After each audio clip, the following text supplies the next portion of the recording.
তুমি কি জানো মহাভারতের যুদ্ধ জিতে গিয়েও পাণ্ডবরা আসলে হেরে গিয়েছিল? হ্যাঁ, এই গল্পটা শুধু জয়ের নয়, এটা এক ভয়ঙ্কর সত্যের গল্প, যা হয়তো তোমার জীবনও বদলে দিতে পারে। কুরুক্ষেত্রের যুদ্ধ শেষ, চারিদিকে শুধু নীরবতা, মৃতদেহ, ধ্বংস আর কান্না। পাণ্ডবরা জিতেছে, কিন্তু সেই জয়ের মধ্যে কোনো আনন্দ নেই। তুমি কখনো এমন কিছু পেয়েছ যা পাওয়ার পরও মনে হয়েছে এটার জন্য এত কিছু হারালাম কেন? যুদ্ধের পর যুধিষ্ঠির রাজা হলেন, কিন্তু তিনি খুশি ছিলেন না। কারণ তার রাজত্বের ভিত্তি ছিল নিজের আত্মীয়দের রক্ত।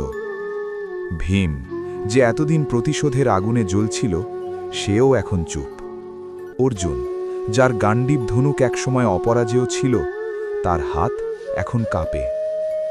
ভাবত, যে মানুষগুলো পুরো জীবন যুদ্ধ করল, শেষে তারা কি পেল? একটা শূন্যতা, একটা অপরাধ বোধ, আর একটা প্রশ্ন, এটাই কি আমরা চেয়েছিলাম? সময়ের সাথে সাথে পাণ্ডবরা বুঝতে পারল, জয় মানেই সুখ না, ক্ষমতা মানেই শান্তি না।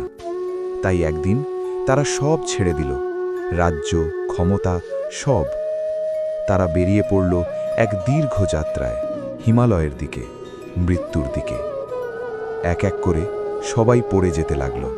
প্রথমে দ্রৌপদী, তারপর ভীম, অর্জুন।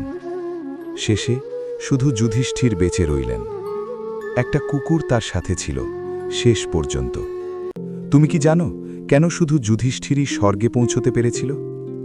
কারণ তিনি জীবনের সবচেয়ে বড় সত্যটা বুঝতে পেরেছিলেন। জয় নয়, সত্য আর ধর্মই আসল।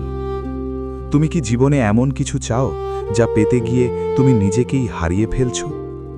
এই গল্পটা আমাদের শেখায়, সব কিছু জেতার পরও যদি নিজের মনটা হেরে যায়, তাহলে সেই জয় আসলে পরাজয়। মহাভারতের সবচেয়ে বড় ভুলটা ছিল, তারা ভাবছিল যুদ্ধই সমাধান।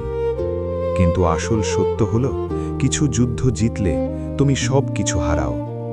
তাই জীবনে কখনো অহংকার, রাগ বা প্রতিশোধের জন্য নিজের মানুষদের হারিও না, কারণ শেষে তুমি একাই থেকে যাবে। কিন্তু তুমি কি জানো, যুধিষ্ঠিরের সাথে যে কুকুরটা ছিল, সে আসলে কে ছিল? ওই রহস্যটা জানলে তোমার পুরো মহাভারতটাই নতুনভাবে দেখতে ইচ্ছে করবে।